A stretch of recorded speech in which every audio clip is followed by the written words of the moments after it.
آیت اللہ سید عبد الکریم کشمیری یہ فرماتے ہیں کہ اگر پروردگار عالم کو امام زمانہ علیہ السلام کے حق کی قسم دے کر جو دعا کریں گے وہ دعا پروردگار قبول کر لیتا ہے، جو دعا بھی کرنا چاہیں. اور جیسے کہ ابھی آگے چل کر آپ ایک کلپ کے اندر سنیں گے بھی کہ عرفا فرماتے ہیں امام کو ویسے تو آپ کسی بھی نام اور لقب سے یاد کریں، امام مدد کے لیے آتے ہیں. ایک لقب ایسا ہے کہ امام کو اگر اس لقب سے آپ پکار کر دعا کریں تو جتنا اس تیزی کے ساتھ اس پر آتے ہیں امام، اور کسی نام اور لقب سے پکارنے پر اتنی تیزی کے ساتھ مدد نہیں ہوتی. اور وہ لقب ہے یا ابن الزہرا، اے زہرا کے بیٹے. اللہم صلی اللہ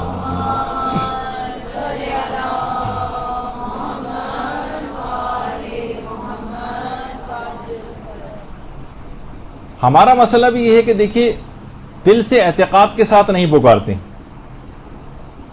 خود ہمیں اپنی دعا کے اوپر ہی یقین نہیں ہوتا، اور اس کے لیے ضروری ہے کہ امام پر بھی اتنا ہی اعتقاد اور یقین.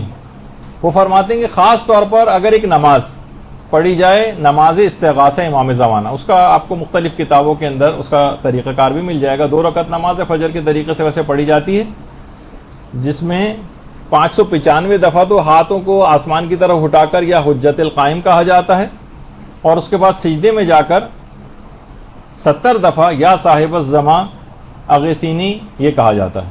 بہرحال وہ آپ جا کر اس کو پڑھ سکتی ہیں کتابوں کے اندر. تو بہت سارے طریقے متوسل ہونے کے کہ امام سے کیسے توسل اختیار کیا جائے، کس طرح سے نماز پڑھی جائے اور دعا کی جائے. دیکھیے ایک چیز اور بھی ہے حضرت حجت سے ملاقات اور زیارت کے اعتبار سے اور اپنی حاجات پیش کرنے کے اعتبار سے، وہ ہے کہ دعائے ندبہ کی بڑی اہمیت ہے. دعائے ندبہ انتہائی مجرب ہے، اتنی مجرب ہے کہ علی اکبر مہدی پور، آغا علی اکبر مہدی پور، جو بہت جنہوں نے پوری زندگی تقریباً اب 40 سال کم سے کم امام زمانہ کے اوپر تحریر و تقریر وغیرہ کے اندر صرف کیے ہیں، ساری زندگی امام زمانہ کا موضوع رہا ہے. وہ فرماتے ہیں کہ کتنے ہی تجربے سے یہ بات ثابت ہو چکی ہے کہ دعائے ندبہ جس جگہ بھی پڑھی جائے گی، دعائے ندبہ جس جگہ بھی پڑھی جائے گی وہ امام زمانہ کی خصوصی عنایات ہوتی ہیں اس جگہ کے اوپر. کہہ رہے کتنے ہی بڑے بڑے علماء کی مثالیں انہوں نے لکھی ہیں. انہوں نے فرمایا کہ آیت اللہ مہدی شیرازی یہ خود فرماتے تھے کہ خاص اس جگہ پہ عنایات خاصہ امام کی ہو جاتی ہیں جس جگہ دعائے ندبہ پڑھی جاتی ہے، امام وہاں پر آتے بھی ہیں. آغا میر جہانی اور مہدی محدث، جن کے متعلق ملتا ہے کہ جب کبھی ممبر پہ جاتے تھے بہار کی 110 جلدوں کا مطالعہ کر کے جاتے تھے. اتنے زیادہ یعنی جو محتاط علماء تھے وہ تک بھی یہ بتاتے ہیں، اپنے تجربات نقل کرتے ہیں کہ امام زمانہ سے وہاں پر ملاقات بھی ممکن ہے اس محفل دعائے ندبہ میں، کیونکہ امام زمانہ دعائے ندبہ کی محفلوں میں بھی شریک ہوتے ہیں، اور ان کی زیارت بھی ممکن ہے. اور علماء نے کی بھی ہے، آغا نہاوندی نے، محدث نوری نے، کتنے علماء نے تمام واقعات کو لکھا ہے. آیت اللہ محمد خادمی شیرازی 1419 ہجری میں تو ان کی وفات ہوئی ہے اور اب 1435 چل رہا ہے. امام زمانہ کے موضوع پر کئی کتابیں بھی ان کی ہیں. یہ خود فرماتے ہیں آیت اللہ محمد خادمی شیرازی کہ میں حرم امام رضا علیہ الصلوۃ والسلام کی زیارت کے لیے گیا.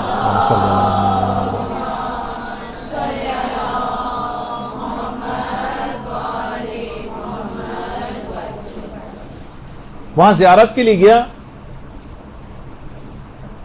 اور وہاں جا کر امام زمانہ کو یاد کر کے بہت رویا. دیکھیے یہی تو بات ہے کہ ہمیں کوئی تڑپ پیدا ہی نہیں ہے، اسی وجہ سے امام سے ملاقات ہمارے لیے بالکل بے معنی ایسی بات ہو کر رہ گئی، کوئی تڑپ ہی نہیں.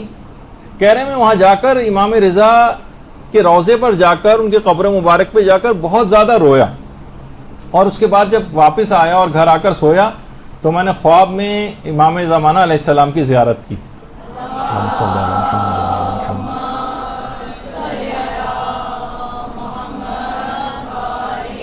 کافی دیر بات چیت ہوتی رہی امام سے، اور جب خدا حافظی کا وقت آیا تو میں نے کہا کہ مولا میری جان آپ پر قربان، کیا دوبارہ اس روسیہ کو کبھی اذن دیدار دیا جائے گا؟ امام نے فرمایا ہاں، ہمارے وعدہ دیدار کا وقت کل صبح دعائے ندبہ کی محفل میں۔ اچھا، میں نے کہا کہ مشہد میں تو مولا میں ظاہر ہوں، مجھے تو معلوم نہیں ہے کہ یہاں پر کس جگہ پر دعائے ندبہ ہوتی ہے مشہد میں۔ تو امام نے فرمایا سید مجتہدی کے گھر، اور اس کے بعد امام غائب ہو گئے۔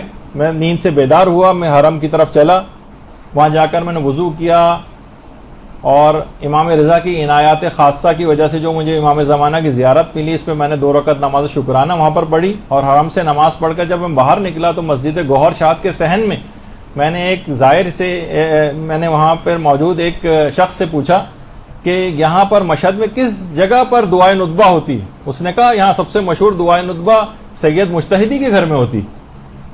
میں نے فوراً فرماتے کہ میں نے اسی وقت تیز رفتاری کے ساتھ وہاں سے گیا اور پتہ معلوم کر کے سید مجتہدی کے گھر میں گیا۔ وہاں ایک روحانی ایک محفل برپا تھی دعائے ندبہ کی، اور وہیں پر ہی میں نے اس دعائے ندبہ کی محفل میں ہی امام زمانہ کو اپنے عاشقوں کے درمیان موجود پایا۔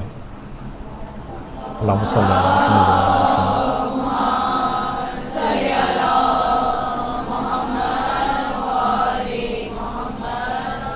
انقلاب ایران جب نیا آیا تھا، لوگوں میں جوش و جذبہ تھا اور دعائے ندبہ کے پروگرام وغیرہ ہوا کرتے تھے، لیکن اب پاکستان میں کم سے کم یہاں پر بہت کم ہوتی چلی جا رہی ہیں دعائے ندبہ بھی، دیگر دعاؤں کے پروگرامز بھی۔